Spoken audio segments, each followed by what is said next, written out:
किसी निराश हताश इंसान को एक उम्मीद की किरण मिल जाए तो उसका जीवन संवर जाता है, और जब किसी माँ बाप का खोया हुआ बेटा लौट आए तो उसकी सारी मुश्किलें एक ही पल में आसान हो जाती है। कुछ ऐसी ही खुशी से नरेन ने अपने माता पिता को आगाह कराया। नरेन के पिता गुरुजी के माया जाल में इस कदर फंस चुके थे कि आज उनसे उनका ओहदा, उनकी गद्दी, उनकी प्रॉपर्टी सब कुछ छीन जाने वाला था। लेकिन एक श्रवण कुमार की तरह परफेक्ट टाइम पर नरेन ने एंट्री मारी और अपनी बातों से सबको चौंका दिया, खासकर अपने पिता को। ट्रू क्यों इसका कारण ये है कि नरेन जिस तरीके का लड़का है, he is been a rebel all his life, तो इसलिए इतने सालों बाद उन्होंने इतनी कोशिशें की उसे सुधारने की, उसे बिजनेस में लाने की, काफ़ी कुछ चीज़ें की गई, लेकिन अब तभी भी उनका बेटा सुधरा नहीं।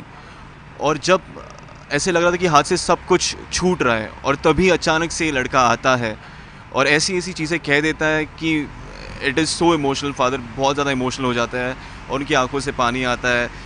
नरेन को गले से लगा लेते हैं, वो बहुत ज़्यादा खुश है। वाह नरेन, घर में वापसी करते ही क्या चौका छक्का मारा है। अपने माता पिता और सभी दुश्मनों को एक ही साथ क्लीन बोल कर दिया। वाह भाई वाह।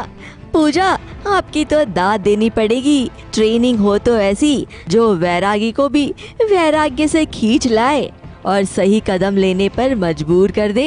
मैं ये नहीं कहूँ कि नया अवतार देखने मिलेगा, बट नरेन हमेशा से एक सेंसिटिव लड़का रहा है, और इसलिए और वो कभी भी ऐसा sensible, he is always been a very sensible person. तो उसके वजह से कि जब उसे इतना डिफरेंस तो पता है कि सही क्या और गलत क्या है। जब जहाँ ज़रूरी था वहाँ पे वो अपने फादर के अगेंस्ट गया। Why? Because his father was wrong. अब उसे पता है कि उसके फादर सही हैं, और इस बार वो फिर से सही के साथ खड़ा है। तो इट्स नॉट कि यार उसमें चेंज हो गया, परिवर्तन आ गया, नहीं, नरेन वही नरेन है। अब जब नरेन ने अपने गिरते पिता को संभाल ही लिया है तो साथ ही साथ नरेन अपने पिता का बिजनेस भी जल्द ही संभालेगा, और फिर क्या, पूजा के लाइफ का एक परफेक्ट जेंटलमैन बन जाएगा। मुंबई से नेहा सावंत की रिपोर्ट।